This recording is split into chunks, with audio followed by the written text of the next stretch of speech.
It's not one.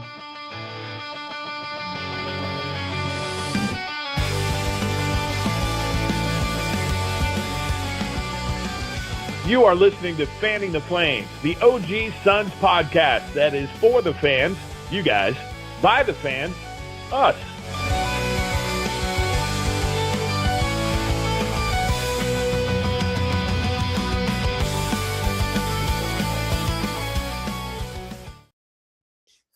Daniel, what up, buddy? What's up, Bubba? How you doing? I'm excited to be here. I don't know if you can hear, but my dog is excited that we're here as well because she's in the back here. She hasn't said a word. She's a dog. She has not said a word actually ever. What's your dog's name? Well, we have two. We have Shiloh and we have Tallulah. Tallulah. Yes. You want to know where we got that? Jesus. Where? Jesus? No, Tallulah, not Jesus. Although, okay. It's funny because you laughed and burped a little bit right there. I did not burp. I did not burp. Oh, I thought I heard a burp. No, absolutely not. Clicking on that. My apologies. I didn't know that was such an insult to you. It's not. Daniel's not a burper. Tallulah, we got that name from Cool Runnings. Do you remember where? You've seen Cool Runnings, yes? Absolutely, I have not. No. Really? You haven't seen Justin, you should know. But I mean, like, it's Cool Runnings. It's about the Jamaican bobsled team. I feel like everyone's seen Cool Runnings. No, I never have. If I have, I don't remember it. Anyway, so, I mean, I feel like we saw cool. Yeah, thanks. But you don't like Tallulah? I feel like it's a fantastic name. Hold on here. I feel like if I told you where in the movie Tallulah is referenced, you would appreciate it. So when they get their bobsled, they're like, what should we name it? One of the guys is like, Tallulah. And then one of the other guys, they all start laughing. And one of the other guys who's actually Dougie Doug. Do you remember Dougie Doug, like the rapper? He's in it. I think he's a rapper. Oh. Anyway, he goes, Tallulah, that sounds like a $4 hooker. And the other guy's like, he goes, that was my grandmother's name. And everyone's like, Tallulah, it's beautiful. So we named our dog after Tallulah. I don't know if that backstory is where my wife was coming from with it, but that's the backstory that I'm going with. Fuck it. That's the one I'm going to stick with. Welcome to this August episode of Fanning the Flames, by the way. Hey, I wonder if we've ever actually done an episode of this podcast in its 10 years or whatever existence, Jesus Christ, in August, because like we barely do them in like January, February, March, or April. Or October, November, December, for that matter. Order. Fair. August has to be rare. So, Dan, I appreciate you being here. I appreciate anybody else that's actually watching, listening, whatever. Should we get into it? What do we want to talk about? There's not much to talk about. Should we? Well, first of all, Bubba, I do this. I do this for the hang, and I miss you. So, like, yeah, when you were like, hey, weekends are tough for me, man. Weekends are tough for me. But guess what? I'm here. You are here, and I appreciate that. I told in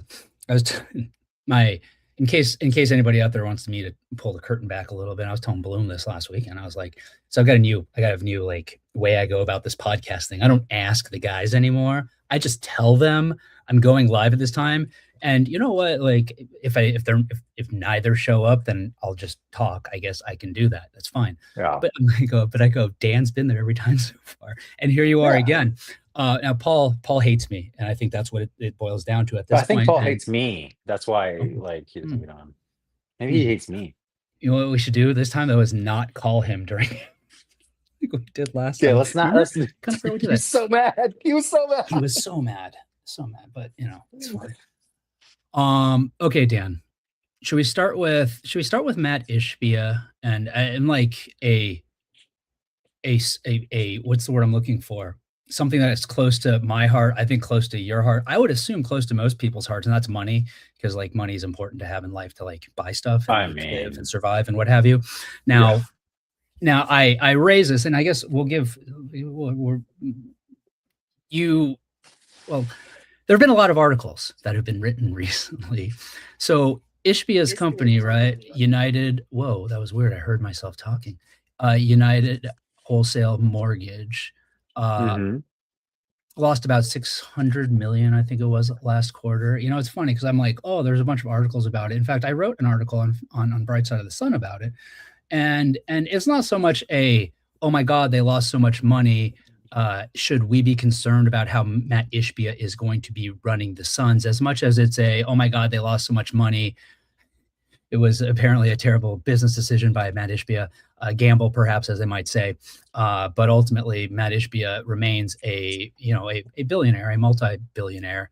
And my end conclusion in the article that I had written on Bright Side of the Sun is that, again, Matt Ishbia remains a billionaire, and we're going to be just fine.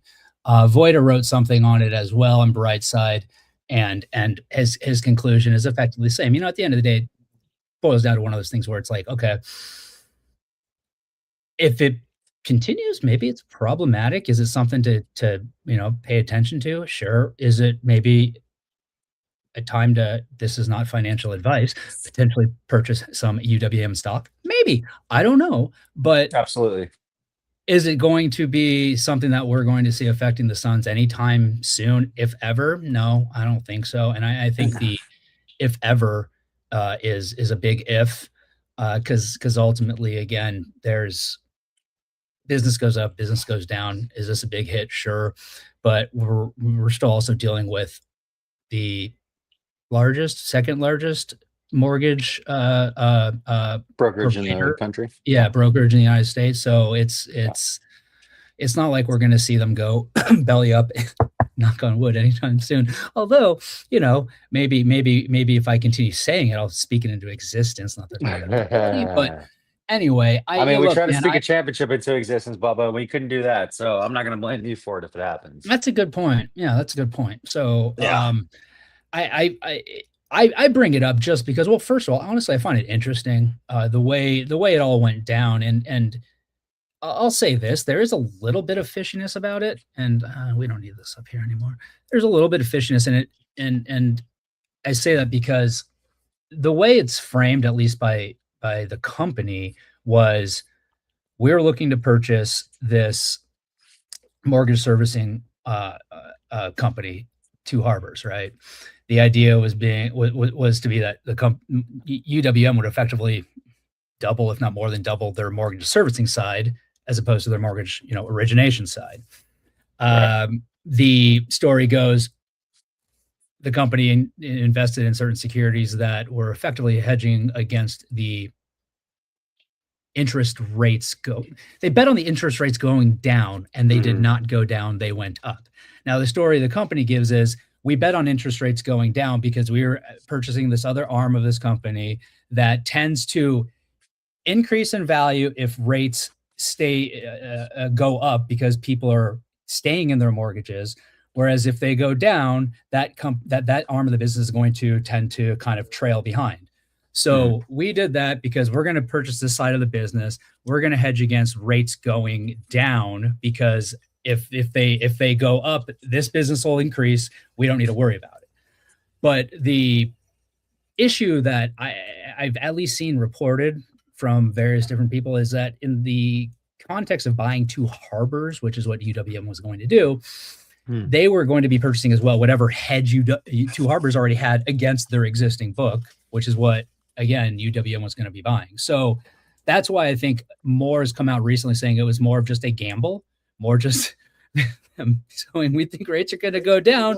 And look, at the end of the day, if they did, then we're having like literally a complete different conversation, because the company doesn't take that hit. But ultimately, to me, it seems something just in line with what Matt Ishbia has kind of been as an owner of the Suns too, and that's somebody who's going to take aggressive moves that sometimes blow up in your face. I'm now convincing myself maybe we should be worried. I don't know. No, look, I think it's one of those things where it's a business mistake that really is outside the scope of the Suns, and from a financial perspective, again, it sucks. I'm sure he's disappointed that he's gone from being worth like a $9 billion to being worth like $5 billion, but he's still worth $5 billion. Yeah, exactly. Shucks. So, and I guess we can say this as Suns fans, we at least he's, knock on wood, there's nothing that appears criminal about any of that. No unlike the owner right? of a certain teams in Los Angeles. What the fuck's the guy's first name? Walter, not Walter. Is his first name. Walter Payton. Walter. No, it's not. It's also not Walter Goggin. What's that guy's name? What's the actor's name? It's not William actually Goggins. Walter. Yeah, but it's not Walter either. Mark Walter. There it is. Walter, that's what it is. Yeah. So he like just sold the. Go. Sorry. Can we pause? I just want to just. I want to throw a couple thoughts about Matt Ishbia. Oh yeah, yeah. Dan, what do you think? My bad. Sorry, buddy. If my wife was listening, she would say that's what we like to call only child syndrome. But I'll be quiet now. No, you're good, bub. My thing with the whole Ishbia thing is like he bet on interest rates going down. Given I have a little bit of experience in the mortgage industry, it all works on ebbs and flows, right? So eventually they will go back down.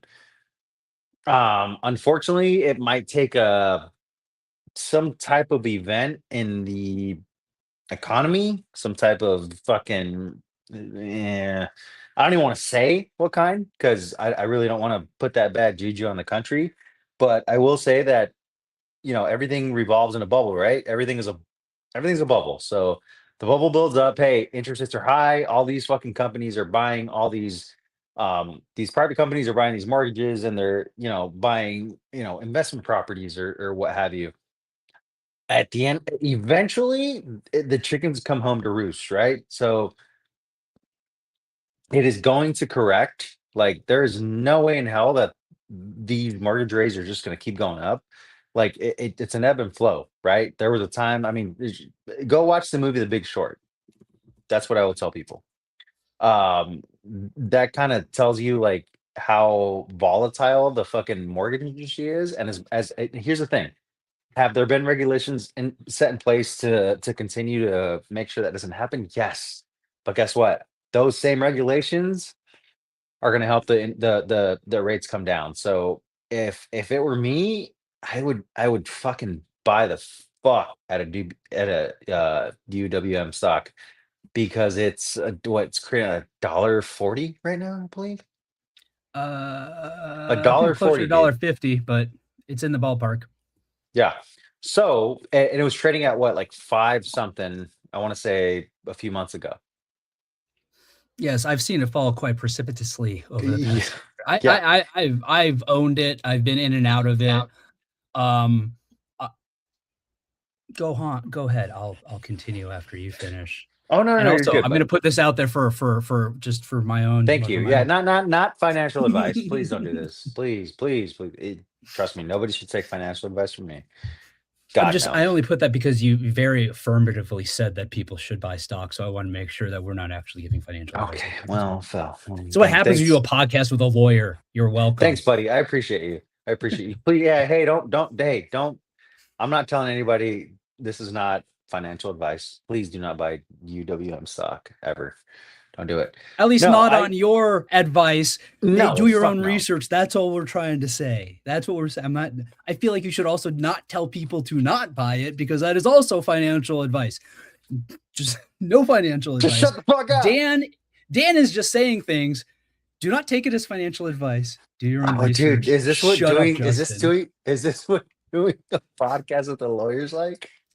Yeah, this is what happens when you, dude, believe you me, like Voida could tell you, Dave King, God rest his soul, could tell you how many times I have reached out like on the side to them, been like, hey guys, I heard this or saw this on the website, just letting you know. And now I'll say there have been at least a couple of occasions where it's been like, okay, I think they were a little under Dave, but one of those, okay, yeah, maybe we shouldn't say that. Unequivocally, Josh Jackson hotboxed his kid in a car. Let's put the word allegedly in there, right? Like that kind of thing, right? Yeah. So like that. Fair. So very fair. For all of these moments, there's one of those moments where it makes sense. So okay, carry on. Well, okay. Anyway, so am I worried? No. Didn't he just fucking? Isn't he building a giant fucking LED screen outside of the fucking arena? I believe he might be. Sorry, if I would have had it set up and ready, I could have popped it on the screen, but that was actually sorry. something I had. It's ready for go. No, but you're right. He is 100%. He is. So yeah. Oh, whoa, that was weird. We did at the same time. Both hummed at the same time. Did I ever? I sent you the video when Hegarty, we were at a spring training game, and he like mouthed what the ump said while the ump was saying it. It was like the craziest "we live in a simulation" moment ever. I sent you that, right? Yeah. Okay. It was okay. It was very weird. Yes. It's August, people. All right, it's August. Just remember that. So he's building a huge board. Yes, tis the truth. Yeah. So like, am I worried? No. You know what I'd be worried about if this was fucking Robert Sarver? I'd be fucking shitting my pants, dude. That's what I'd be doing. But no, Matt Ishbia is. He's worth like $80 billion. Like, I'm sorry, he's only worth fucking 10 now. My bad. Sorry. Shit, dude. Like, no, that's not gonna affect the team. Like, how much? Okay, let's do this. Mark Walter. We were just talking about Mark Walter. He bought the Lakers for $10 billion a couple years ago, sold them for 12.5 this year, a few weeks ago. We won't get into his financials right now, but Matt Ishbia bought the Suns for what, 4.5 billion? Yeah, for something. How much do you think the Suns are worth now? Just predicated on the other franchises that have been, accumulating value, and like, hey, just somebody saying, oh, the fucking Timberwolves just sold for $5 billion. Suns are probably worth what, 6 now? 6.5? I would say that's kind of what I was thinking. I'm just double checking. Yeah, so it was 4 billion, which is funny because at the time it was a record. It was a record. 4 billion. It was a record. Yeah, 4. Crazy. So if you think, I mean, the Lakers, not the Lakers. It's what, 20% basically, 20+% in 1 year is what they went up. That's insane. So to say that the Suns could be 33%, which is what 6 would be, or that'd be 50% if it was anyway, 50% over, which is and at a obviously at a 4 billion starting point. I think 6 is probably 6 fair. is probably accurate, right? So I don't think it's. I honestly don't think this is anything to do with anything. No, it's really, I'm with you. It's jarring. I think that's what it is. And I think it's August and there you go. Maybe there doesn't need to be much more of an explanation than that. So, okay. Now I want to say, look, we got good evening, fellas. Have a great show. Thanks, Haywood's Almanac. Wow. Thanks, guys. Weird, Dan? Yeah. Hey. Okay. So, not financial advice. Excellent thoughts. Not financial advice. Excellent thoughts, though, on Ishbia, and I appreciate your perspective there. And you bring up a good point. Dan spent a fair amount of time in the mortgage industry, so it's an appreciated perspective. And like you were saying too, you're alluding to, there's this screen that they're putting outside the arena. It's. I'm looking. I guess I'll reserve final judgment until I actually see it in action. But I'm kind of like, why? Like, kind of. Yeah. Well, hey, this would have been great. Like, I don't know, 5 years ago when we were in the fucking finals. This would have been fucking dope. Well, they had the watch parties. We just want to watch in the arena. Yeah, I know, but this would be June. Even cooler. Do you really want to be watching outside? I mean, I guess it would be kind of. But then you'd have one of those shots. How they have the shots of like, If the Suns are in the finals, I'll fucking melt outside. I don't give a fuck, dude. Also, I work outside, so I really don't give a shit. And I guess at the same time, it's not going to, I presume, be. And I'm looking over here, so I have it on my other screen. Just be a video board. I'm sure they'll have like, you've got the marquee, all that stuff. They've got advertisements and stuff like that.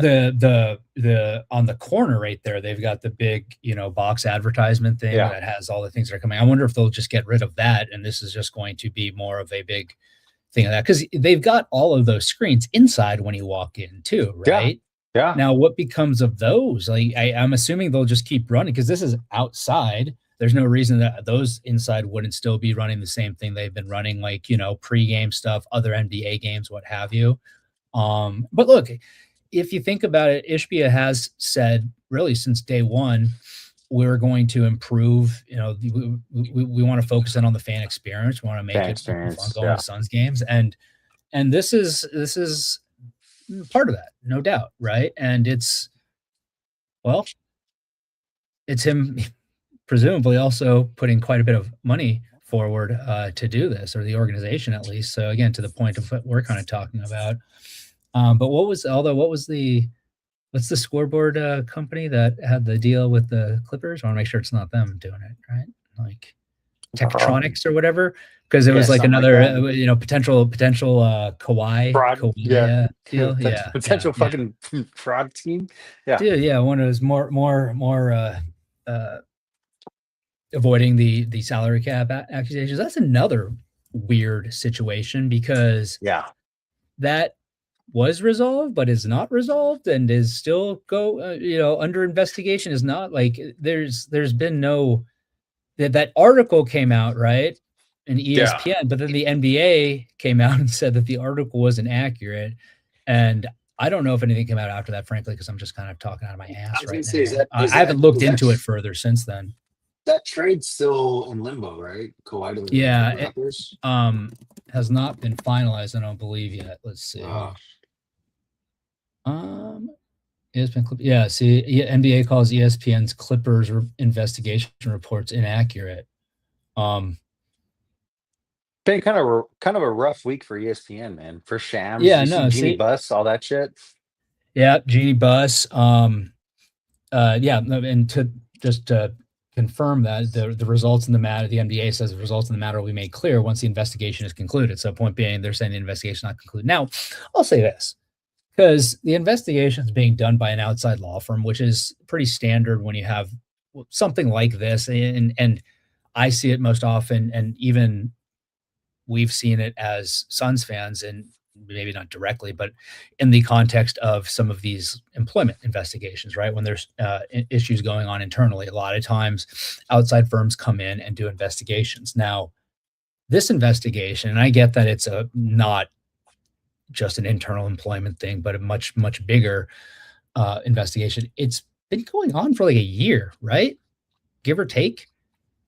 I feel like it's a long ass time. It's been a minute. Now, what's interesting, and I'm kind of pausing and hesitating because I'm kind of thinking about this, but like, all right, you're doing an investigation. It's not being done in a bubble. And when I say that, I mean, it's not like an employment situation where you're investigating what went on within the walls of this company, and your interviewees are people who are within the company. So kind of within the power of saying you have to have this conversation. What I'm getting at is, in this, there's not like, they can't go, hey, there was a bankruptcy and that all that criminal stuff going on. But this law firm can't subpoena anybody to give them information about anything. It really all has to be voluntary. So maybe that's why it's taking more time, as I'm making a point than proving myself wrong. See, people say I don't admit when I'm wrong. Look at that right there. I prove myself wrong. That's how willing I am to admit that I'm wrong. No fact checks. That's what we do here. It's true. It's been the way since 2016, man. Why would we change that now? 2016, Bubba. We don't fucking fact check here. But I actually am really interested to see when that comes out. And being the weirdo geek psychopath that I am, when the investigation's actually done, I'll probably see if I can find a way to get my hands on like the full report to see exactly what it says, because we'll get the Cliffs Notes, all that shit from the reports. But anyway, probably I feel like read the entire fucking thing, right? Because that's who you are, and you're insane. You're insane. But I love you, Bubba. But I love you. Thank you. But here's the thing. What's crazy is I'm curious to see what comes out of that. What I want to fucking know is this fucking Dodger Lakers situation. Yeah. Oh, and dude, I'm gonna let you talk on it first because I got some fucking thoughts. I mean, we've already seen it force Walter's hand and sell his ownership in the Lakers, which he, like last year when he bought it, called it like a dream, and he wants to be his family's legacy. So clearly this The dude's now flipping. Oh, granted, he's flipping it for a $2 billion profit. $2 billion. Hey, that's well nuts. done, sir. Except dude, for we need to get all of our friends together and pull up like $5 billion to buy the Suns, and then we should all fucking sell it like 2 years later and fucking make a billy. I think we could do that. We just have to find like, dude, I have like about close to five. Like, I think we'd have to find about 5 billion. I'm good for like 1,500 right now. 1,600. Give me a week, all right, and then from there, it's fuck. Just like you're the idea guy. I can appreciate it. So I honestly haven't been paying much attention to the Walter thing outside of knowing that there's a criminal investigation going on, or there's an investigation going on that could result in some criminal charges based on what they're kind of looking into. But we've already seen it actually affect his ownership of the Lakers and that he had to sell. Now, granted, the situation with UWM, if it were to ever affect the Suns, it wouldn't affect the Suns like that, right? No. No, because Matt Ishbia is not breaking the fucking law, dude. Right. He's using the stock in his company. So he's not borrowing against his fucking company. And I don't mean to go back to that subject, but sorry. So no, but it seems like it just has to kind of spill over to the Dodgers at some point. Which actually, if you think about it, so we're back to like what they not only was their last, the World Series. Wait, their last we have the COVID Mickey Mouse one, right? And then the Mickey Mouse one, that doesn't count. Come on. And then we've got last year, right? But then under if it's part of a is it the year before too? Fuck, I don't know, whatever. Well, yeah, they're back to back. They're going for the third. For me. So, but if it's all part of a criminal enterprise, is it something that should legally stand? I would say no. Right? It's I'm just saying, like if it's the net result of criminality, I'm being a bit facetious here, Dan. So work with me. I know. I know, but that would also mean that their last like real championship would have been when you were probably 1 year old then. So what, 1989? Is that what it was? Yeah. I don't know. No, I don't even ballpark at 88, 89. I was like 10 months old. 10 months old. Yeah, maybe. So, yeah. But dude, yeah, like, sorry.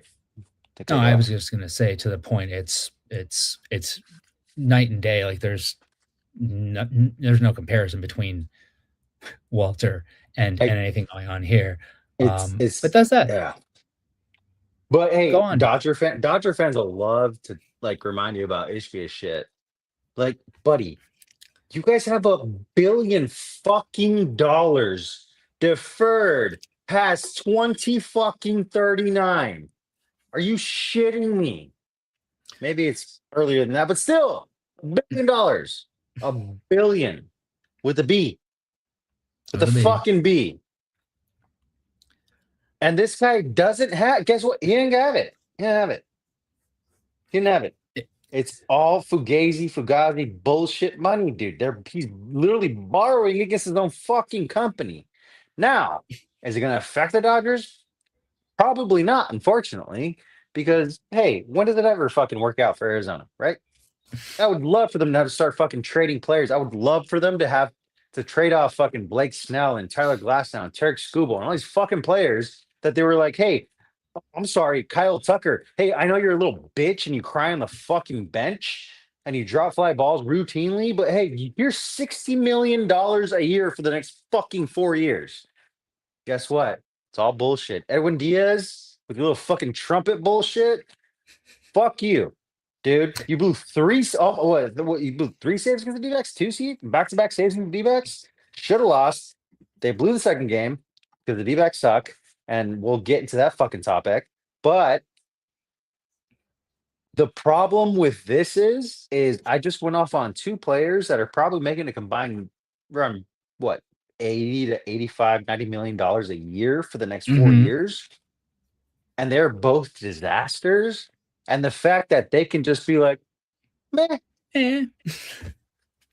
That would cripple every fucking franchise. And the thing that really pisses me off about this situation is a crowd that's like, Oh, well, your owner could have spent this. Your owner could have done the same thing. Hey, well, why doesn't your owner spend that much money? Fuck you very much, dude. Fuck all of you. I am so fucking pissed off with that crowd. I'm so sorry. We're gonna get demonetized. Not that we make any money on this fucking channel anyway, but this really pisses me the fuck off. We're gonna get. You're talking. Oh, you mean us? We're like, no, we're not. Don't worry. No, we're gonna get banned or whatever the fuck. You can't demonetize. Whatever the fuck. Why are you gonna get banned? Are you not supposed to cuss? I don't know. I don't know, dude. I don't know. Come on, man. But this is the end of the man's gonna come and get you. Whatever the fuck. But hey, like this whole like fucking hey Jeff Passan, where the fuck have you been for the last fucking 2 weeks, dude? Mister, oh, the Dodgers have cracked the code, and all these owners should do the same thing, dude. Suck my fucking left nut, Jeff Passan, and fuck all you Dodger fans. I am so fucking tired of this shit. You fucking can do the same thing. You're fucking fuck you. No, we can't. Aside from the sweetheart fucking ownership, the sweetheart media deal that you guys got just because you guys went fucking bankrupt 10 years ago, horseshit, dude. Fucking horseshit. And guess what? Nothing's gonna happen. They're gonna get away with it. Oh my god, I had to let you just be you. I don't know if you could see me on like the side stage thing, but I was just clapping as you were going. I had to just like back bro, off. like the fucking and then people still, dude. I'm sorry, I have to say this because I have to name them. Baseball is dead. My favorite fucking the best baseball podcast in the fucking world. I will say. Shout out to Jared Carrabis and Dallas Braden. But Dallas Braden fucking going on the podcast and be like, no, I will not accept this because at the time, this was the thing. I'm like, no, dude, fuck you. Like, no, you don't get to defend these fucking people, dude. This is what did he say? This I need is more literally context. a fucking Ponzi scheme. So maybe I don't. This podcast has notoriously been like, hey, the Dodgers are great for baseball because all these owners should be doing this. And I want to make myself clear. I'm a huge fan of this podcast. I listen to it religiously.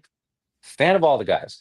But when they were just like, hey, like maybe we read the room wrong, Dallas Braden was like, hey, well, like I'm not gonna apologize because at the time, like that's what believable said, and like, hey, that's really like what we thought, and that's what the situation presented to us, and so I'm not gonna apologize for that.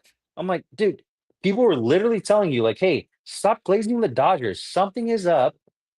This is not normal. No, not every fucking team can do this. Literally, and he was so that kind of pissed me off, but I still love him. Understood. I got you. That's. I appreciate the context, and I see why that would cause you some frustration. I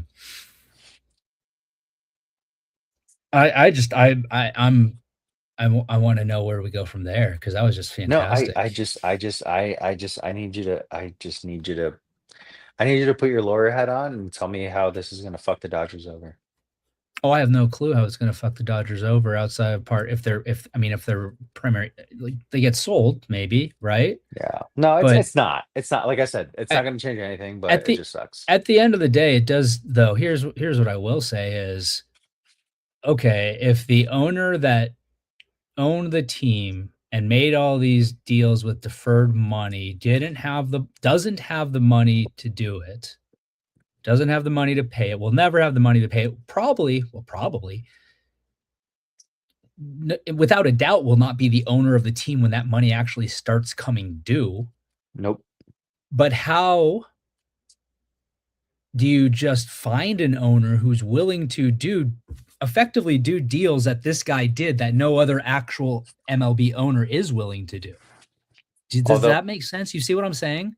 Yeah. Like if he gets forced into a situation where who's going to inherit that debt, because somebody's going to.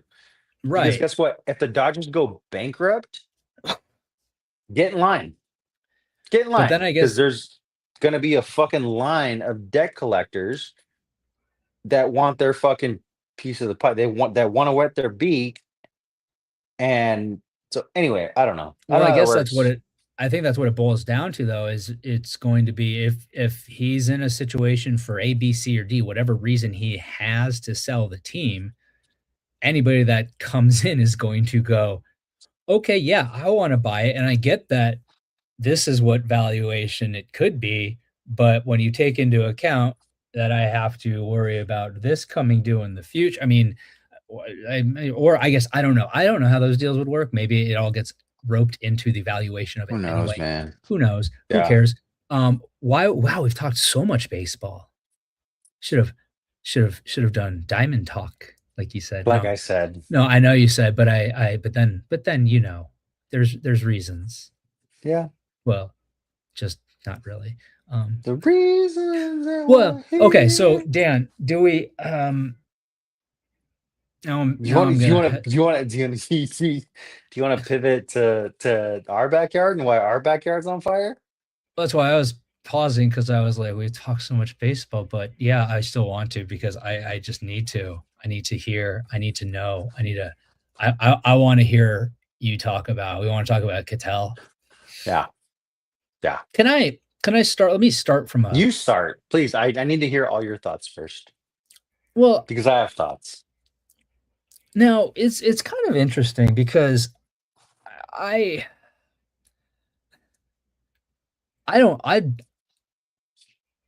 for the most part, if you follow me on Twitter, you know anything about me in that realm, like you probably would see that I'm one that can very easily understand how somebody that's on more of like a more liberal side of things might see things, right? If you will.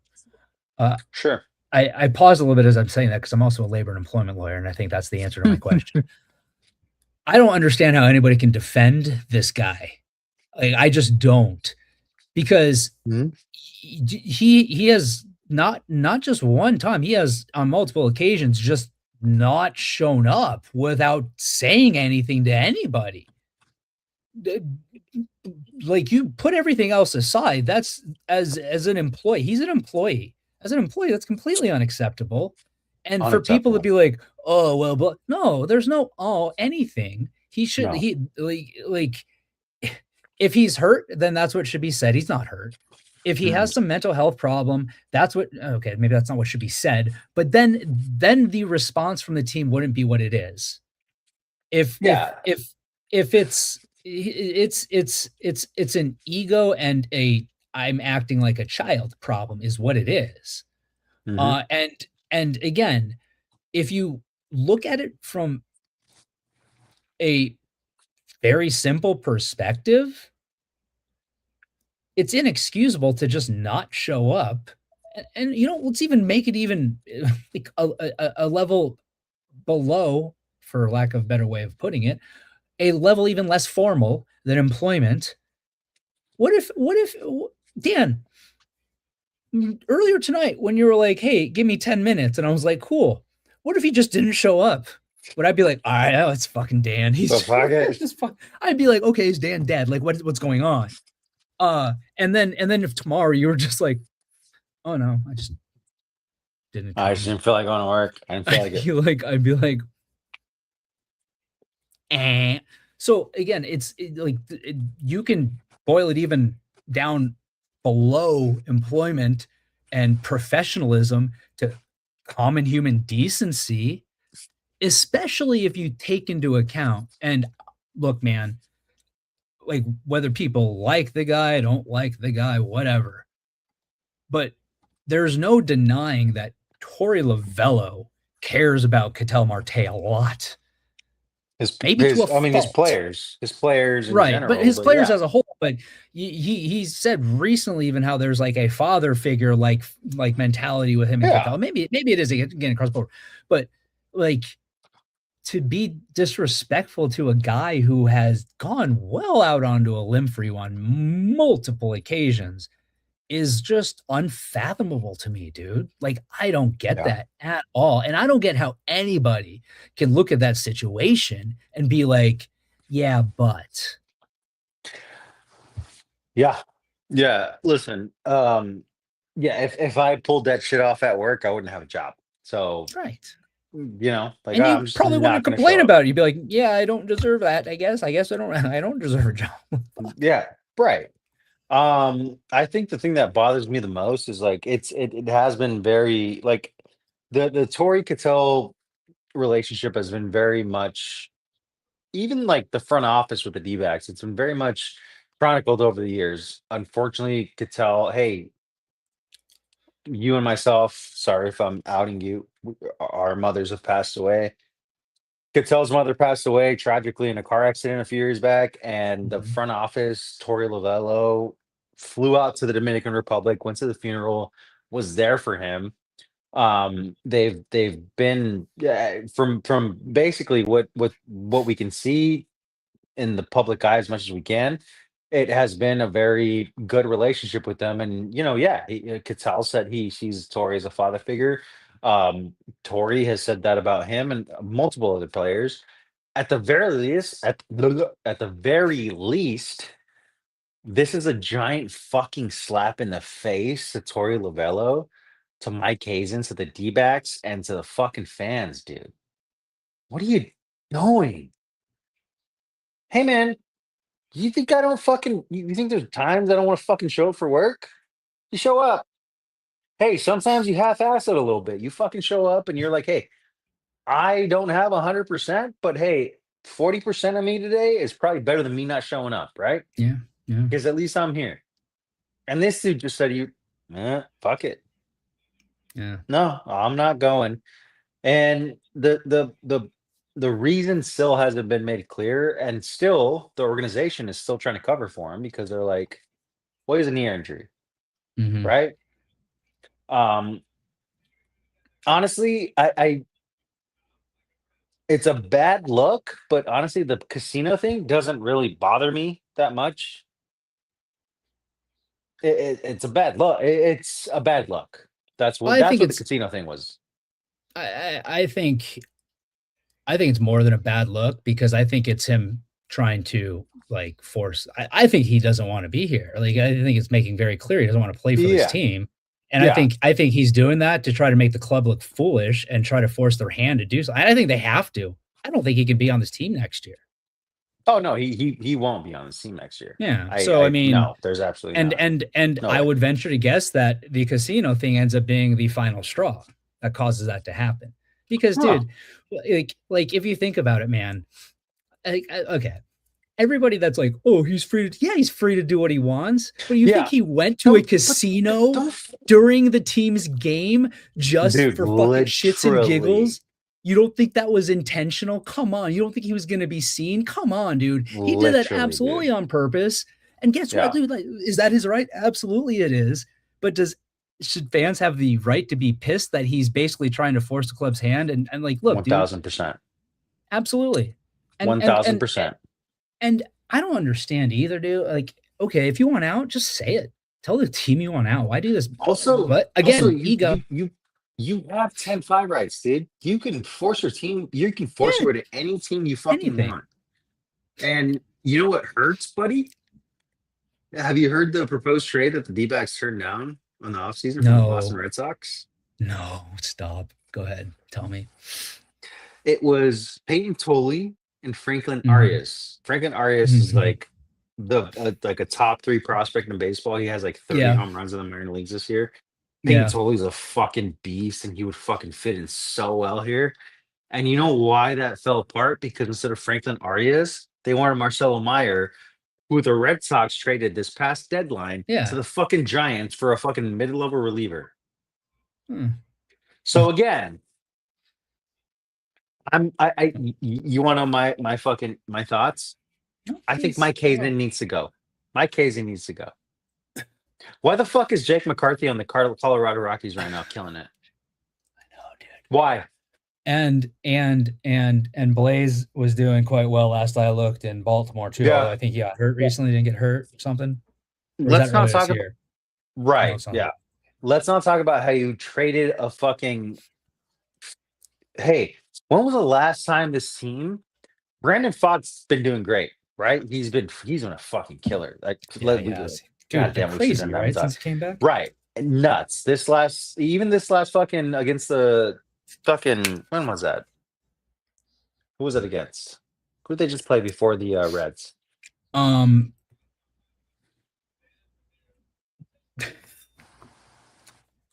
Oh, the Red Sox. No, against the Red Sox. Thank you. Against the Red Sox. Okay, because they were just in Boston. Jesus Christ. Yeah. Jesus, dude. It's been a long week. Yeah. Like even that, like he gave up 5 runs and still kept them in the game, and they ended up winning the Patel game. didn't show up, but we just talked about for 10 minutes. That place, that's right. That place. Jesus. Anywho. When was the last time the D-backs had a fucking solid pitching prospect? So why the fuck? Was it Brandon Webb? Archie Bradley? How'd that work out? Like, when was the last time? And Archie Bradley was like, would you qualify? I wouldn't qualify that as working out, by the way. Right. Yeah. Brandon Webb, but like also, shit, that's a long time ago. I don't remember how. Like, when have we ever? Did Brandon Webb have that much accolade in the minors? I don't remember. No, I just don't remember. No, it's just so long. No, so the last time was Max Scherzer, and then they traded him. So it's Max Scherzer, fucking Trevor Bauer. Mm-hmm. Hey man, Daniel Egan, solid pitching prospect. They traded him for fucking Lars Nootbaar, dude. They traded him for a candy bar. I don't know enough about either of those players to comment. I do like his name though. Lars I do because it's a candy bar. But my point being is like Mike Hazen, man, like the more and more I look at it, like like the Ketel Marte trade, obviously, recent situations notwithstanding. Yeah.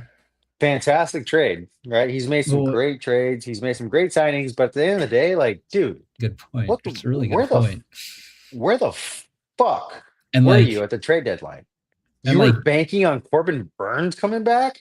Oh, and AJ Puck, who guess what? Had a setback. Guess what? Mike Soroka just got put back on the DL. Yep. What are we doing? And like, he isn't drafted very well either, really, like grand scheme of things, right? We've got obviously is Corbin Carroll, obviously fantastic. Yeah. Huge hit there. But is Drew Jones ever going to is he going to pan out? He was certainly number 2 pick in the draft, dude. Yeah, I know. I'm quite the only thing that's saving him is that Jackson Holliday's been ass. Yeah, but fuck, that looked really bad for a couple, when Jackson Holiday was on fire when he first got to the majors. Yeah. It was like, oh boy. Is he? Not only he makes it to the majors really quick, but he's really good too. But yeah, but Baltimore just kind of became terrible. Oh, Baltimore, that was weird, dude. That's a whole different situation. But no, I'll be honest with you, if the D-backs don't make the playoffs, which it doesn't really look that they're going to, because they keep losing players and pitchers. Ground. Yeah. And to be specific, losing ground, I think they're 2 games back. They came back and won today, which is great. But you're running out of games. It's about to be September 1st, and it's like I feel like it's fucking Groundhog Day, dude, with this team. Ever since the 23 fucking World Series, it's been we're there. Yeah, we're right there. We're a game out, we're a game or 2 out, like we're right there, we're scratching the surface, we're right there. And it's always these bullshit games against these teams. And I'm like, again, like when are we just, is that what this franchise is? Are we just hoping to sneak in and surprise people like we did in 23? Yes, the answer is yes. Yeah. Well, hey, we'll see what happens. At least I don't know, dude. Fucking, why is there so much drama going on in everything? Why can't there just maybe? Do you want to talk about the Cardinals drama? We can talk about the Cardinals drama. No, I don't want to talk about the Cardinals, really. I don't want to talk about the fucking Cardinals, dude. Jesus. Well, Jeremiah Love's high ankle sprain. It's last play. Oh yeah. He's probably never gonna play. It's okay. Did you hear? How about you want to talk about the Suns a little bit? Yeah. Let's talk about the Suns. You know what I thought? Did you hear the Tyrese Halliburton stuff today? No? I'm out. I don't want to talk.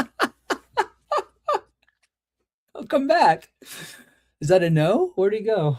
He's not coming back. I don't know. I don't know if he's actually gonna. If he's. Oh, I see a shadow. He's back. There he is. Is that a no? You didn't see it? Because I got a video. No, I saw it. Oh, look. What up, Suns Worldwide? Hey. I saw you. He posted. I don't know if he's still there. Where did he send that? How long ago is that? Oh, it's like a minute. What is a content house? And don't ever say it again in public. That's all. Kidding, buddy. Love you. No, but really, I don't know. It was a weird word, weird phrase, right? You don't want to know, Dan. If you don't know, you can't afford it. As much I'll tell you. Sounds like okay, fine. I'm sorry. You can say it. Or is that happy or sad? Remember that one time, Dan, in our group chat when I put like these crying emojis, and Paul thought I was laughing, and he's like, "That seems kind of fucked up." And I was like, "What do you mean?" He was really mad. Yeah, yeah. And am I wrong there? Is that cannot not be construed? Like, I don't know. Is Sons Worldwide here crying like sad or crying happy? I feel like it's very vague. That's why he did it that way. So confusing. See, he says, "Is this not laughing?" See, Paul, Paul, you and Sons Worldwide think alike. Remember that. Let's remember that. Damn, I lost my train of thought. This is what happens here. The comments come in, and I lose. Oh no, I know what I was doing. Here. It's been a very emotional, you said you did see it already though, right? But in Phoenix, we were calling Phoenix, like, because y'all need a PG. You and D-Book? I was out trying to play with Book. I'm like, let me come play with Book. And they were like, we're drafting a power forward. I like the sound at the end. I didn't realize that the not financial advice was up there that whole time, Dan. Could have told me. No, I'm kidding. So did you see that today? You did see that today, Dan? So for people that might be just listening, he had his head buried down on the ground and was very sad about it. I don't know about the ground, but anyway, here's what, now this is really one of the only, and look, actually Sons Worldwide says something interesting here. Wasn't the thing that he didn't work out with teams on purpose, or am I tripping? And actually that's something when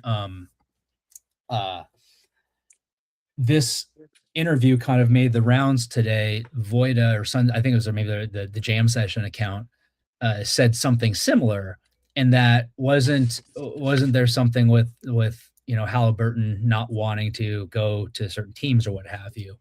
And as I remember, there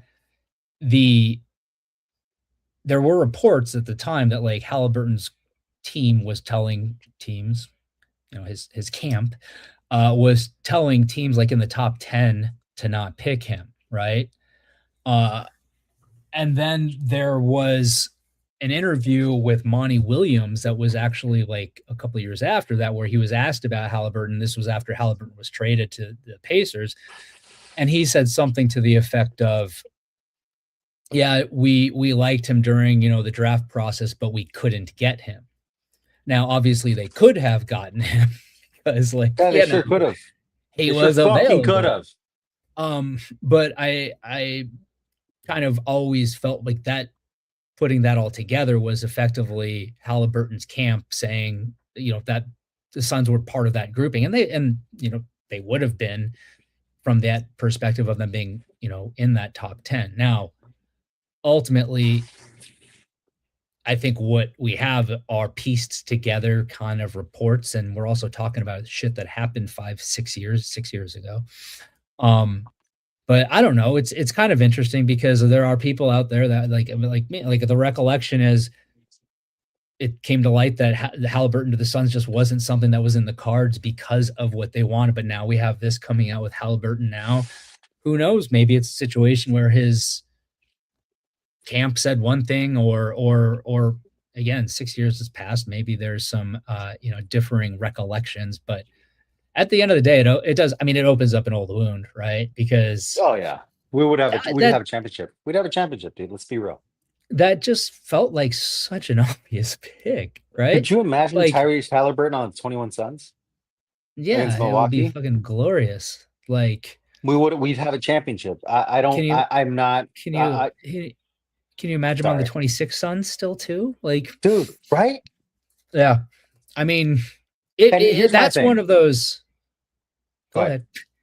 No, you go. Go ahead, Bobo. Jinx and fuck your mental. I think I might actually. And I'm going to say this because I always have grand ideas, and then I get busy with other things in life that come ahead of my random grand ideas about the Suns. But it'd be interesting to go back and say, okay, let's go back to that draft and say the Suns take Halliburton instead. how do chips fall after that, right? Meaning, what pieces do come in, what pieces don't come in, what other moves might have happened, how might the Suns of future have changed had that move been done, right? I might do that mental exercise someday, but like you might have to wait till like 2047. What is it? If does it end in the Suns win the championship in 2021? Because I'm gonna go deeper than that. I'm gonna go deeper than that. So it ends in them winning the 21 and 22 championship. And we probably haven't lost one since, right? Just like will we be at like 5 in a row now? No. The league catches up eventually. But here's my thing, and I get it. I remember at the time I was in the same boat. I'm like, hey man, like you didn't want to come here. You can't hold medical records, but at the same time, hey man, you can't. That's right. It was the medical record thing. I don't know why. You can't, but also you can't let, and because you were talking, fair. But you can't let a player fucking dig again. We go back to the Cattell Marte situation where this motherfucker is basically dictating everything, and all the coaches are left there with their dick in their fucking hand, being like, "Oh, I don't know where he's at." Hey, man, draft a guy. If you don't have his medicals, are you fucking shitting me? You're gonna draft Jalen Smith instead? Is he in the league still? Barely. I think probably. Isn't I think he's still with the Pacers. No, he's not. He went to the Bulls at some point. No, did he go to the Bulls and then the Pacers? He's somewhere. I think he's inside. Actually, ironically, I think he might be. We'll find out. But I mean, to be fair, and I kind of forgot about he's with the Bulls right now. I kind of forgot about the medical record thing. That would be, I think, a justifiable reason for the Suns to not take him if they had concerns about his medical. Because didn't he have some injury issue or he had some sort of medical issue coming in? A knee issue, but here's the thing: it was a weird year. It was that was a COVID draft, right? Yes, yeah, because 2020. That's Anthony Edwards, yeah. Yes. Yeah, Edwards, Wiseman, and all those guys, and yeah, man, yeah. I just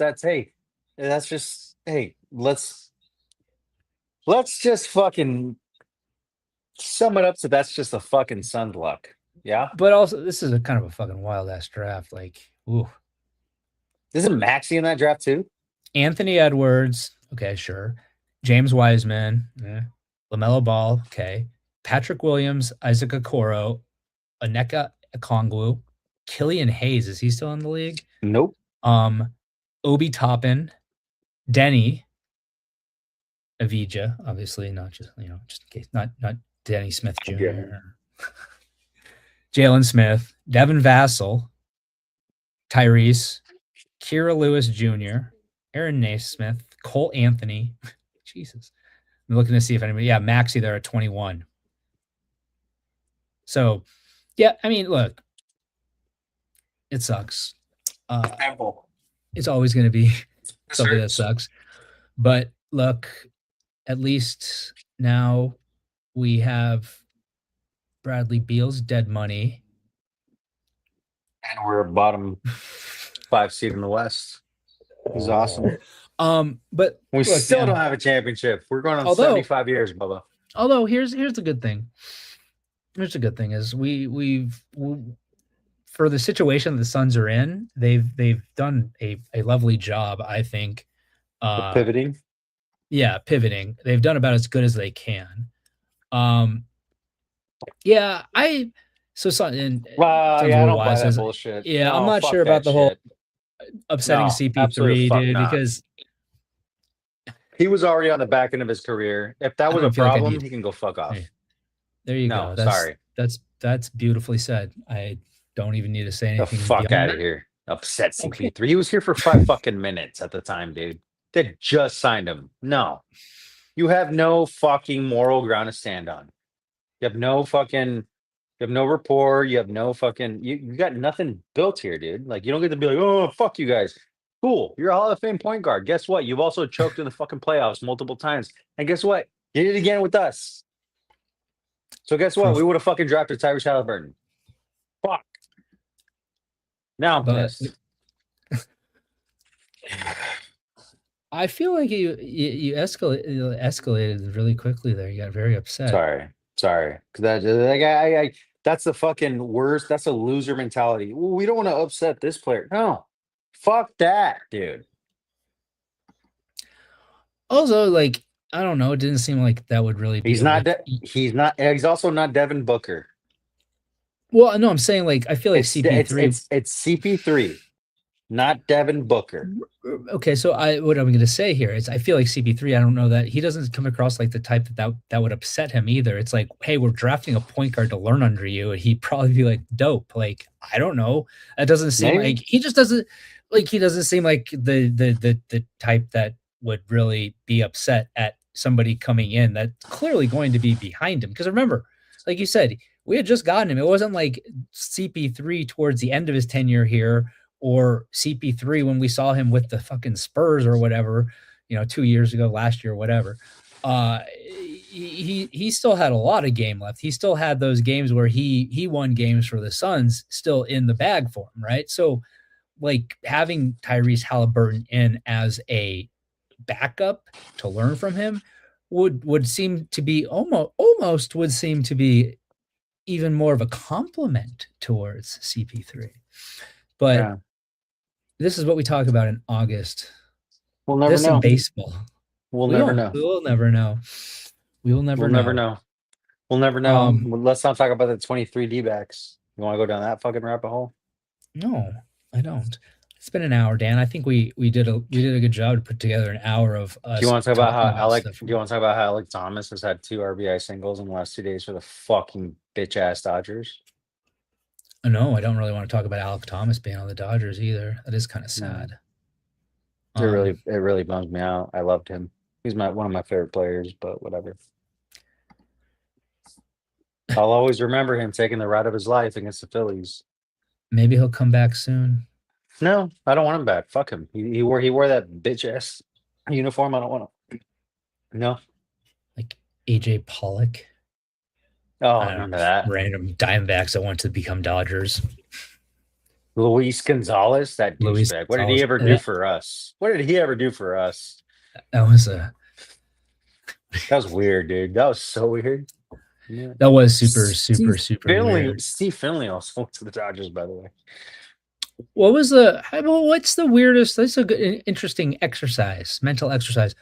What is the weirdest, like, former Phoenix, Arizona, whatever Arizona athlete that was in? Let's go with LA. An LA team's jersey. Like, what athlete in an LA team jersey was the weirdest after they were on in Arizona? This is so easy. Yeah, Steve Nash. Okay, cool. I want to make sure that was going to be your answer. That's all. All right. Yeah. See, Sons of Worldwide's with us too. Nash. Yeah. There you go. So who else was there? So we've talked. I mean, I think we covered all the big ones already, right? Basically, him and Gonzo, and then. Sorry, I feel like I feel like I've just been ranting for an hour.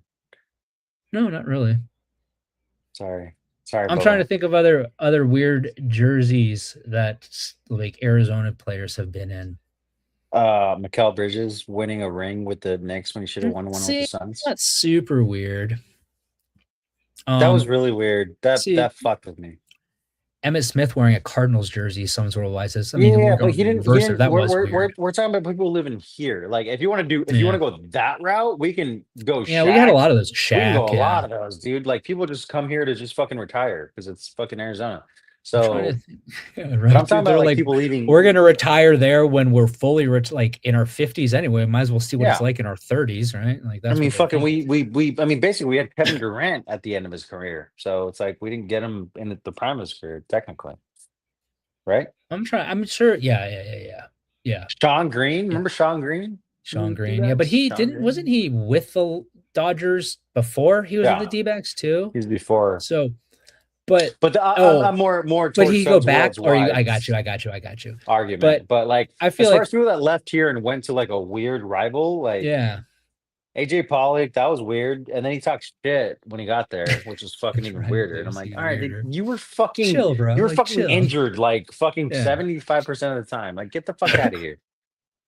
Yeah, Steve Nash is definitely like I think that might be the weirdest one. Yeah, we'll have to think about this, and maybe next episode see if we think of any weirder ones. I mean, Barkley on the fucking Rockets, maybe. Yeah, but even Barkley was here for what, 4 years? He was already a hired gun anyway. Like he wasn't like homegrown. He wasn't. I mean, I guess Nash wasn't either, but we drafted him, so it's like dominate. Why, dude? Why? Like really? No, but Nash too. I mean, he won 2 MVPs here. Like, that's and I mean, I think it feels it's a soft landing just because like those fucking Nash years in LA were fucking disastrous, right? Like that never worked out. So I'm still a little convinced he was like actually like a double agent and went over there to help infiltrate. Oh, dude, that'd be awesome. I would love that. I love that story. We can make a movie about that shit. Yeah, there's really, I mean, and if you think about it too, it almost has to be a Suns play. Like the Diamondbacks, okay, they've won a championship, but I don't know, they're the longevity. We just haven't had that type of player almost that like it can be weird. Does that make sense? Yeah. Like at this point, it'll be weird to see Ketel Marte in jersey, but that's only because he's been here for so freaking long. Yeah. I mean, anyway, I think at this point, like, just because of like the type of personality he is, like, if I ever saw Corbin Carroll in anything other than a D-backs jersey, that'd be really fucking weird. Yeah, that would be weird. I'm with you. Because that man, that man just wants to fucking play baseball and play with his cats. Is he a big cat guy? I feel like I didn't know. He's a cat guy, dude. Yeah. Yeah, he's a cat guy. Interesting. Yeah. Sorry, he's a beast. He's a baseball player too. Baseball players are weird, so he's allowed to. He's also going to be like the all-time leader in triples. I'm convinced by that. in like a year and a half. In like a year and a half, dude. Yeah, Jesus. Oh, dude, he got one. Did you see his today? Yeah. Yeah, I thought, dude, when that at first I thought he might see that. I thought he was going. It might be inside the park. Yeah, because when the dude went to the wall and it bounced off the wall, it left. Stupid left fielder actually playing backup and back. I know, right? Fucking bastard. Dickhead. Doing what he's supposed to do, dick. Although, no, dude, but like the center fielder, you could tell he went out for the ball when he didn't catch it. He's like, "Fuck, I'm so fucked." Although, if you think about it, at least like he was probably like, "I don't need to go pick it up because if I'm not going to get him if somebody else is picking up at this point." Yeah, man. No. Yeah. Does Cam Johnson on the Nuggets feel weird? No, those guys weren't here long enough. And they were. The Twins are the Twins, but Mikal was the driving force behind that. Like Cam was just an accessory, I guess, to it. And that sounds terrible to say, but let's be real. Because Mikal always felt like he had more connection, like the people, if you will. Like when that trade went down, I was heartbroken for Mikal. Cam was like, "Oh, they had to throw him in," you know. Still love Cam. Don't get me wrong. That trade though, man. I think that trade sent us back 10 years. If I'm the timing. I still think that like they could have waited. They should have waited. Anyway, Daniel, thank you for joining me in August on this episode of Fanning the Flames. I really needed a therapy session tonight, so I appreciate this tonight. I think I need a therapy session after this. Right? Okay, so at least so let's recap. Matt Ishbia, still rich. You should go to work, and if you're not going to go to work, you should call your employer and tell them. Okay? Yes. And fuck the Dodgers. And their cheating asses. And their criminal owner, allegedly. Potentially. Asses, allegedly. Potentially. And he received no financial advice from Fanning the Flames tonight. Yeah. Did we cover it all, Daniel? I think we covered it all. Yeah, and also fuck James Jones because we don't have Tyrese Halliburton. Yeah, and too, I feel like every time he's had an opportunity to levy some discipline against the Suns, he has come down unnecessarily heavy-handed. That's just me. No help on the inside. Oof. I didn't. At least not You're yet. gonna have to fill me on that next episode because I have not been made aware of that. At least not yet, Suns fans. No help on the inside. We'll talk about it. I don't remember anything specific off now. Okay. Anything else? Are we done? We good? Hour 10. That's a long time. Okay. Love you. Miss you. Thanks for watching, people. And until the next time. Oh, I remember what I would say. Have a good morning, good afternoon, or good evening. And a good night. And what? Peace be.